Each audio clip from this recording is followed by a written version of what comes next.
Hello, Thrilling Suspense Fantasy readers and listeners. I hope you enjoy the desert imagery and the romantic feel of this tale. Told in the Desert by Clark Ashton Smith. Out of the fiery furnace of the desert sunset, he came to meet our caravan.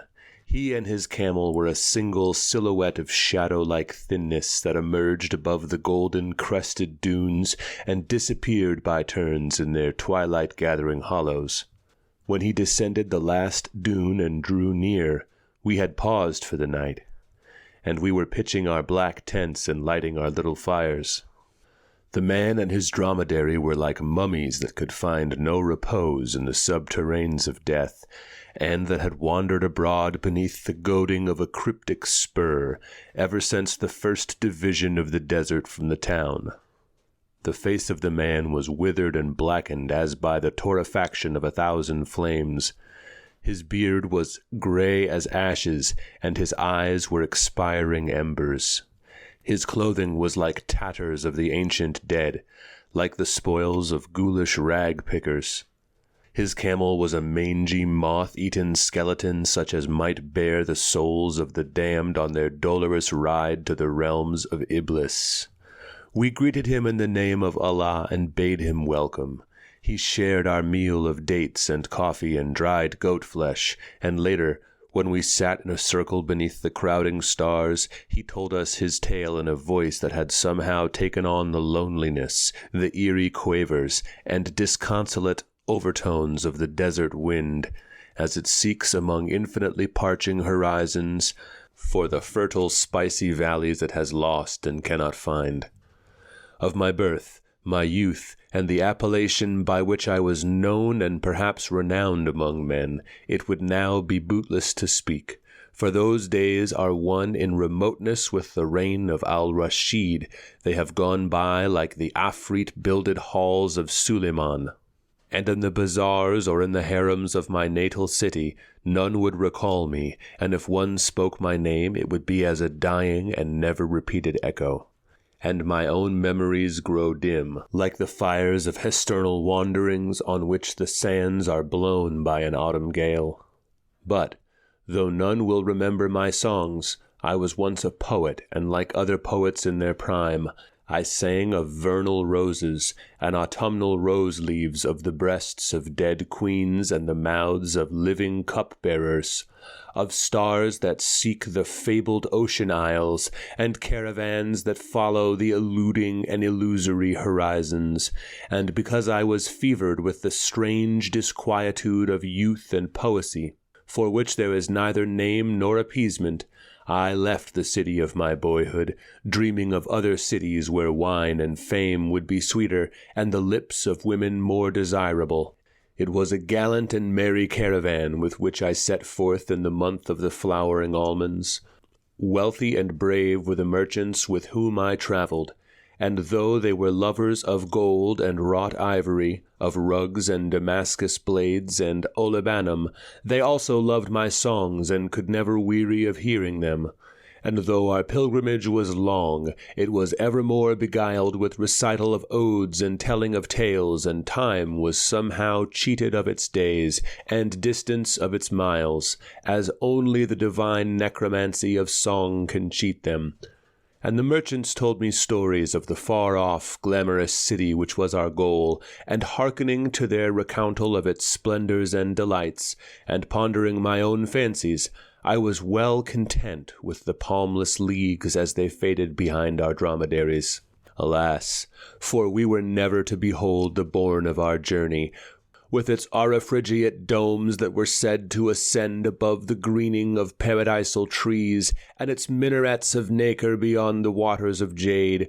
We were waylaid by the fierce tribesmen of the desert in a deep valley between the hills, and though we fought valiantly, they bore us down from our hamstrung camels with their overnumbering spears, and taking our corded bales of merchandise and deeming us all securely dead, they left us to the jeer eagles of the sand.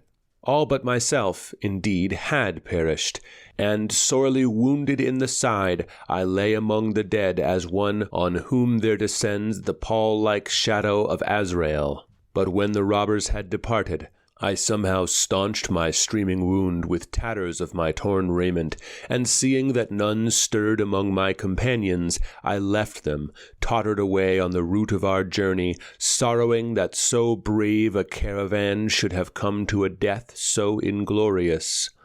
And beyond the defile in which we had been overtaken with such dastardy, I found a camel who had strayed away during the conflict.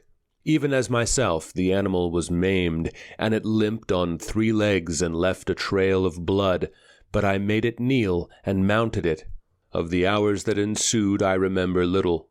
Blinded with pain and weakness, I heeded not the route that the camel followed, whether it were the track of caravans or a desert-ending path of Bedouins or jackals. But dimly I recalled how the merchants had told me at morn that there were 2 days of traveling in a desolation where the way was marked by serried bones, ere we could reach the next oasis.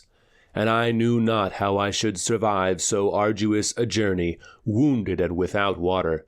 But I clung dizzily to the camel. The red demons of thirst assailed me, and fever came, and delirium, to people the waste with phantasmagoric shadows, and I fled through aeons from the frightful immemorial things that held lordship of the desert, and would have proffered me the green beguiling cups of an awful madness with their bone-white hands, and though I fled, they dogged me always, and I heard them gibbering all around me in the air that had turned to blood-red flame. There were mirages on the waste. There were lucent mares and palms of fretted beryl that hovered always at an unattainable distance. I saw them in the interludes of my delirium, and one there was at length, which appeared greener and fairer than the rest, but I deemed it also an illusion. Yet it faded not, nor receded like the others, and in each interval of my phantom-clouded fever, it drew nearer still. And thinking it still a mirage, I approached the palms and the water, and a great blackness fell upon me like the web of oblivion from the hands of the final weaver, and I was henceforth bereft of sight and knowledge. Waking, I deemed perforce that I had died and I was in a sequestered nook of paradise, for surely the sward on which I lay and the waving verdure about me were lovelier than those of earth, and the face that leaned above me was the youngest and most compassionate houri. But when I saw my wounded camel grazing not far away, and felt the reviving pain of my own hurt, I knew that I still lived, and that the seeming mirage had been a veritable oasis. Ah, fair and kind as any houri was she who found me lying on the desert's verge, when the riderless camel came to her hut amid the palms.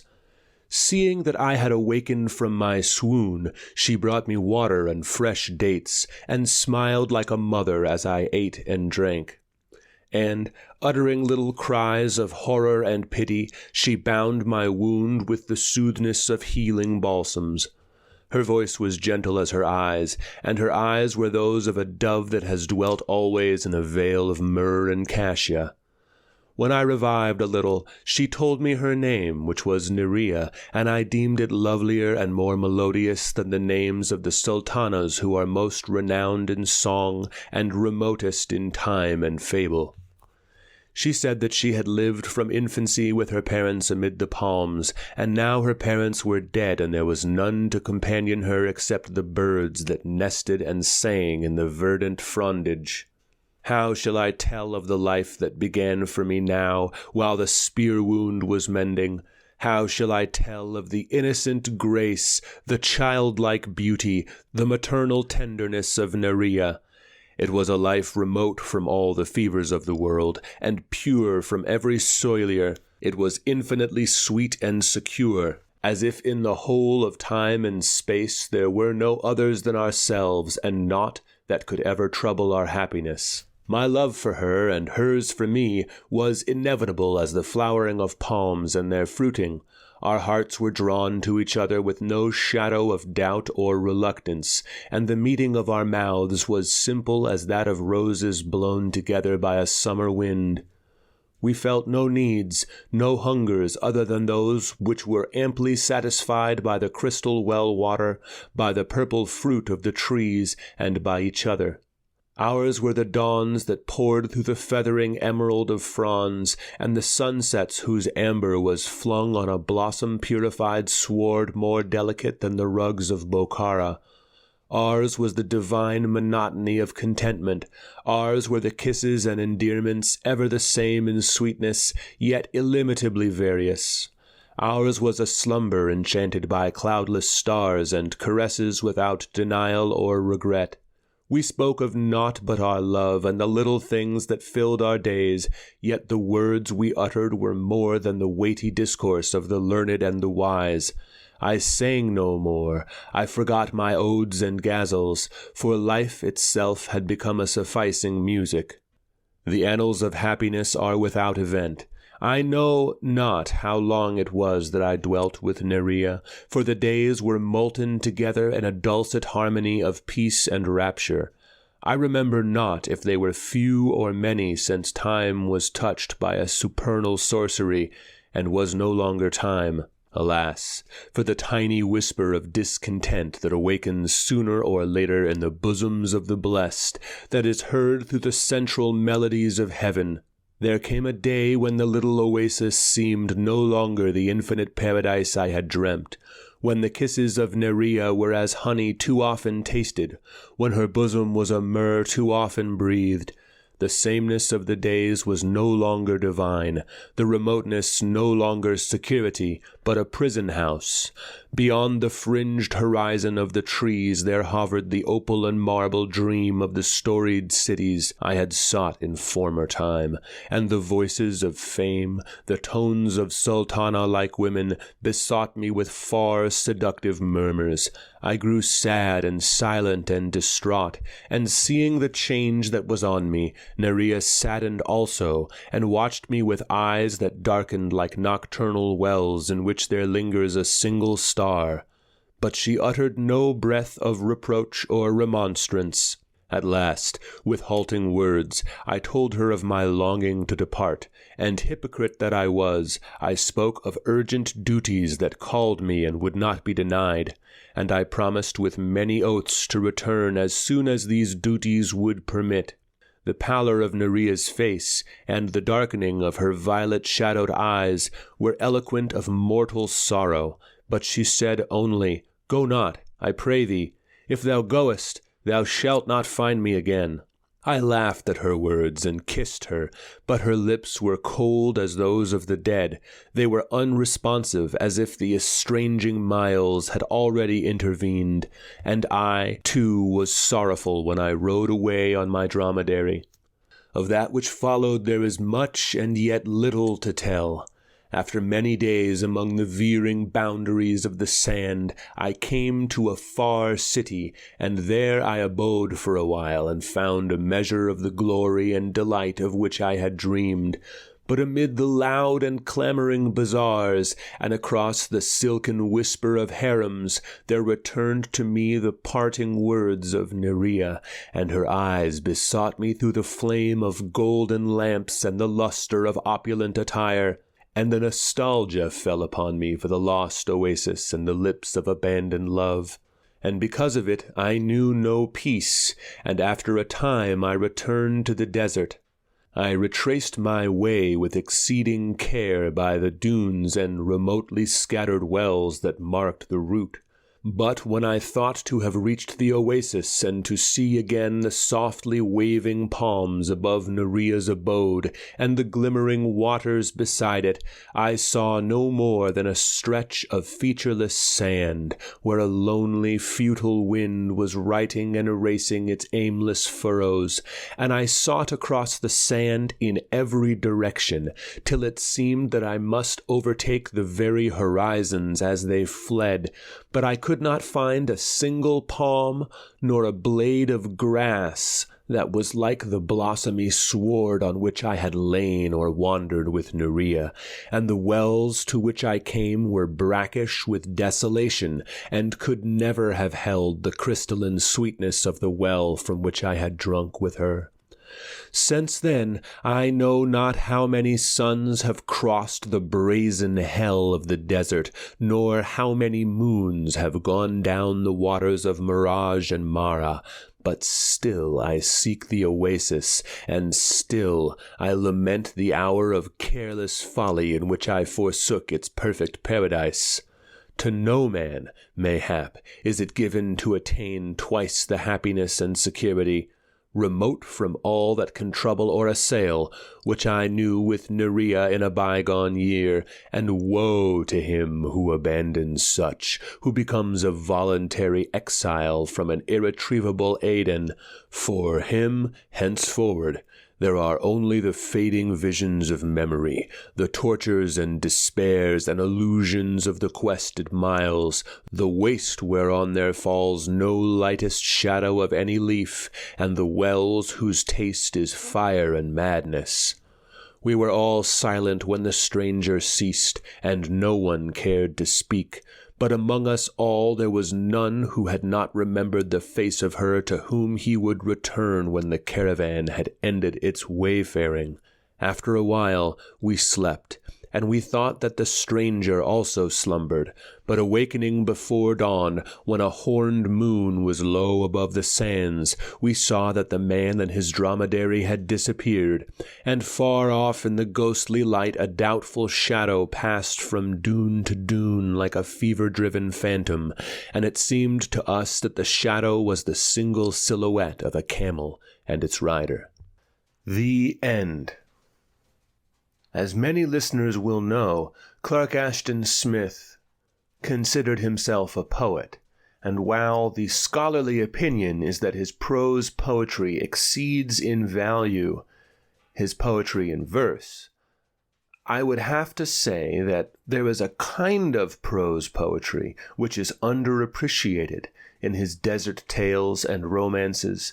Some of his earliest works of fiction were set in kind of Arabian settings, or that corner of the world. And what he wants to do with that setting is tell stories of heartbreak, of ghoulishness, and of the beautiful extremity of the desert environment. And it's my opinion that these early desert works paved the way for what Zothique would become in his later cycles, which isn't to say that he abandoned these more historical desert works, just that they developed as he himself developed.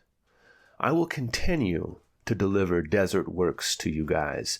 I think the tone is really wonderful, and I've even been writing some of my own desert tales, although we'll see if they make it into anything. I will catch up with all of you in the next video. But before I do that, please like, comment, subscribe, and check out the links in the description box below for volumes 1 and 2 of Thrilling Suspense Fantasy.